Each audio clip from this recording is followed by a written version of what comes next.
നമസ്കാരം. ഞാനിന്ന് പറയാൻ പോണ സബ്ജക്റ്റ് എന്ന് പറഞ്ഞാൽ കർമ്മ ഡൈനാമിക്സ് അല്ലെങ്കിൽ കാർമിക് ഡെപ്ത് എന്ന ഒരു സബ്ജക്റ്റാണ്.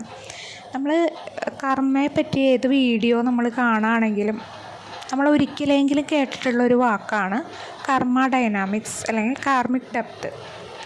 അത് ഫസ്റ്റ് കേട്ടിട്ടില്ലെങ്കിൽ നമ്മൾ തുടർച്ചയായ ഒരു 2-3-4 വീഡിയോ ഇതിനെപ്പറ്റി കാണുകയാണെങ്കിൽ നമ്മൾ ഈ ഒരു വാക്ക് എപ്പോഴും ശ്രദ്ധിച്ചിട്ടുണ്ടാവും. അപ്പോൾ എന്താണ് ഈ കർമ്മ ഡൈനാമിക്സ് എന്നതുകൊണ്ട് ഉദ്ദേശിക്കുന്നത് എന്നുള്ളതാണ് ഞാൻ പറയാൻ ഉദ്ദേശിക്കുന്നത്.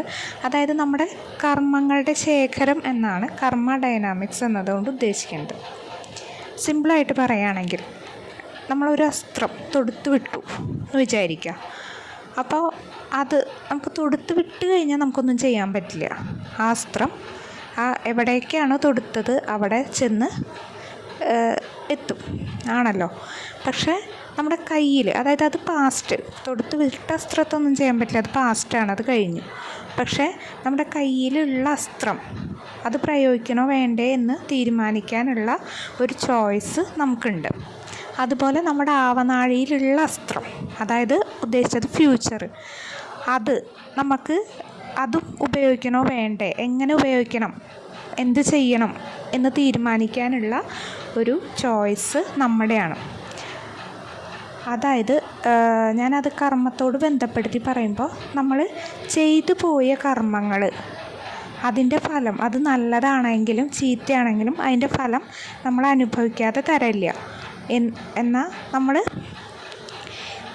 ഇപ്പോൾ ഒരു കാര്യം ചെയ്യുകയാണെങ്കിൽ അത് ആ കർമ്മം എങ്ങനെ ചെയ്യണം, അത് നല്ല കർമ്മം ചെയ്യണോ മോശം കർമ്മം ചെയ്യണോ എന്ന് തീരുമാനിക്കാൻ നമുക്ക് സാധിക്കും.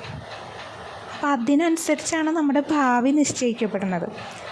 അതുപോലെ തന്നെ ഭാവിയിൽ നമ്മൾ എന്ത് ചെയ്യണം, നല്ലത് തിരഞ്ഞെടുക്കണോ ചീത്ത തിരഞ്ഞെടുക്കണോ എന്ന് തീരുമാനിക്കാനും നമുക്ക് സാധിക്കും.